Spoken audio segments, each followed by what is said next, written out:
Hey guys, welcome to the Liberal Hive Mind, a channel solely focused on exposing the abundant hypocrisy of the left. Oh boy, it really feels like we are watching the end of the mainstream media. You know, you could really tell that we're in a true transition period, kinda in with the new and out with the old. You could just feel it happen, and also we could see it's happening, as the landscape is now totally changing, and obviously, the mainstream media is in full panic. You know, for decades they've enjoyed total narrative control, they've gate-kept access to the press room, they've attempted to maintain the standard that only they can conduct legitimate journalism, but now things are changing, and things are changing quick with the rise of independent media, and frankly the slow death of legacy media prestige. The walls are finally crumbling, and it's moments like these that really put it into perspective. Oh, how the world of information and journalism has changed, going from only Fox News, Politico, the New York Times, and outlets like that getting access to the press room, to now Tim Pool wearing a beanie and a hoodie, being right there alongside them. The game has completely changed, folks, and you could tell that they are terrified, because they no longer control a monopoly on information. I mean, how can you control the state of information when you have Tim Pool and other people sitting right there next to you willing to cut through the garbage? It's a new day, and I really think it's a good thing. Let me show you guys this incredible moment here at the White House press room. We got some stuff to get into, so let's roll the tape. Alright folks, so actually before we get into the Tim Pool clip, I want to start off by replaying this clip that we played the other day. Here's the New York Times whining about how the Trump administration has completely changed the press room dynamic. This is what the White House press briefing room looked like last year,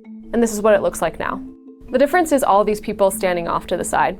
The current White House press secretary, Karoline Leavitt, takes about 15 to 20 questions from journalists around the room. Most of these questions come from journalists in assigned seats. And these are legacy media organizations like CNN, Reuters, the New York Times, and CBS News. But on average, she takes about a quarter of her questions every briefing from people standing on the sidelines, what the Trump administration calls new media. This is a wide-ranging group of people. Some are from newer, nonpartisan media groups, some are from more established right-wing outlets, and some are right-wing YouTubers. A lot of them frame their questions in favorable terms toward the administration or echo right-wing talking points. Will you guys also consider releasing the president's fitness plan? He actually looks healthier than ever before. I want to talk more about the success that ICE is having. You mentioned not one Democrat senator voted to protect women's sports. It's easy to look at this and say, why does it matter who's sitting where in this room?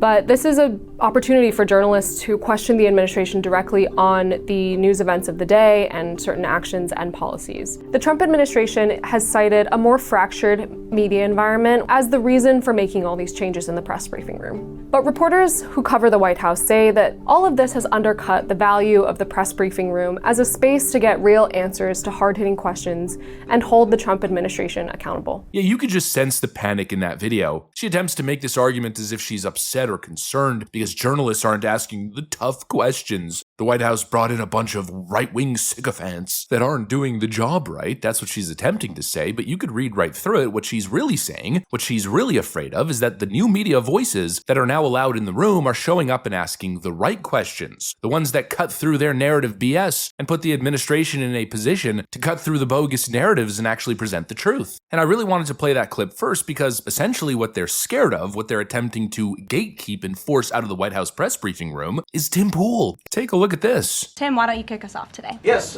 many of the news organizations that are represented in this room have marched in lockstep on false narratives, such as the Very Fine People hoax, the Covington smear, and now what's being called the Maryland Man hoax, where an MS-13 gang member adjudicated by two different judges, I believe, is just simply being referred to as a Maryland man over and over again. Now, in an effort from the White House to expand access to new companies, you've created this new media seat. So I'm wondering if you can comment on, following this expansion, you've had numerous outlets disparage the companies that you've had sit here, as well as the reporters. I'm wondering if you could comment on the unprofessional behavior, as well as elaborate if there's any plans to expand access to new companies. Sure. Well, we certainly welcome diverse viewpoints in this room, which is one of the reasons we have you in here, and there's many new faces in this room in comparison to the previous administrations. We want to welcome all viewpoints into this room. We welcome unbiased journalists who really care about the truth and the facts and the accuracy, and you rightfully pointed out the Maryland Man story, which I, from this podium, when The Atlantic published it, on that very first day, I came to this podium and said, this is wrong. The press in this room have this story wrong, and we have seen more and more evidence evidence come to the table that we have had all along. We were always right. The president was always on the right side of this issue to deport this illegal criminal from our community. And it is despicable to see the media continue to refer to this individual as someone who is just a peaceful man living his life in Maryland. This was and always has been an illegal criminal, an MS-13 gang member, and a designated foreign terrorist. And the administration maintains our position to deport these individuals from our community. So thank you for being here, Tim. Oh boy. Tim Pool comes out swinging, taking his first moment in the White House press room to absolutely excoriate these corporate media shills. And he hit them right to the frickin' core. And that moment right there speaks exactly to the issue or to the concept that I was referring to. The legacy media isn't mad that Trump's press office is now dodging questions. They're mad that they've completely changed the landscape. They're mad that they can no longer be the only ones in the room. They no longer control the gate. In other words, these people aren't worried about bad questions, they're threatened by good ones. They spent years lying about Donald Trump. Let's go with the first hoax he mentioned, the Very Fine People hoax. They ran with that garbage for nearly a decade. I mean, from 2016, or maybe I think it happened in 2017 if I'm not mistaken, all the way through 2024. In fact, Joe Biden was still repeating that line without any pushback from the mainstream media all the way to the end of the 2024 election. When the president was asked what he thought had happened, Donald Trump said, and I quote, "There are very fine people on both sides. My God." That's what he said.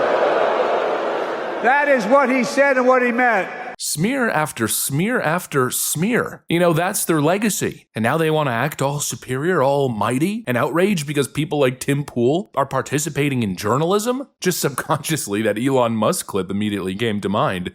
Yourself. Give me a break, you mainstream media shills don't have a monopoly on good questions or good information. In fact, I'd argue it's quite the opposite. You people are prisoners of your own echo chamber, of your own corrupt ideological vacuums. And actually, let's continue to feed off some of the content Tim Pool's been providing, because I think this clip that's really going viral all over social media really hits to the issue as well. Here's proof of exactly what I mean being an intellectual prisoner of the mainstream echo chamber. On one of Tim Pool's recent podcasts, he had a guest named Tara Palmieri, and I know some people might be saying, well, she's not a mainstream journalist. She's an independent investigative journalist. She posts on Substack, which sure, she does today, because she likely saw the writing on the wall and also understands that the independent route, if you're successful, can be much more lucrative than working as a pawn for one of these major corporations. But this notion that Tara Palmieri is an independent source is complete nonsense. Just take a look at her LinkedIn. She spent nearly a decade bouncing through all the typical names, the usual suspects from CNN to Politico, and so I'd argue she is the perfect example of the mainstream media ideological vacuum, and this clip says it all. It's not about you guys. It's not about you, and it's not about you being in there. It's about the idea, I think, that the administration gets to pick the pool. And when you hand over the keys to the administration, that's the problem. But so the issue we have is, let's start with the Very Fine People hoax. Are you familiar with that? What do you mean? Every major news outlet reported that Trump called neo-Nazis very fine people, which he did not. He said there were good people on both sides. He said, and I'm not talking about the neo-Nazis or the white nationalists because they should be condemned totally.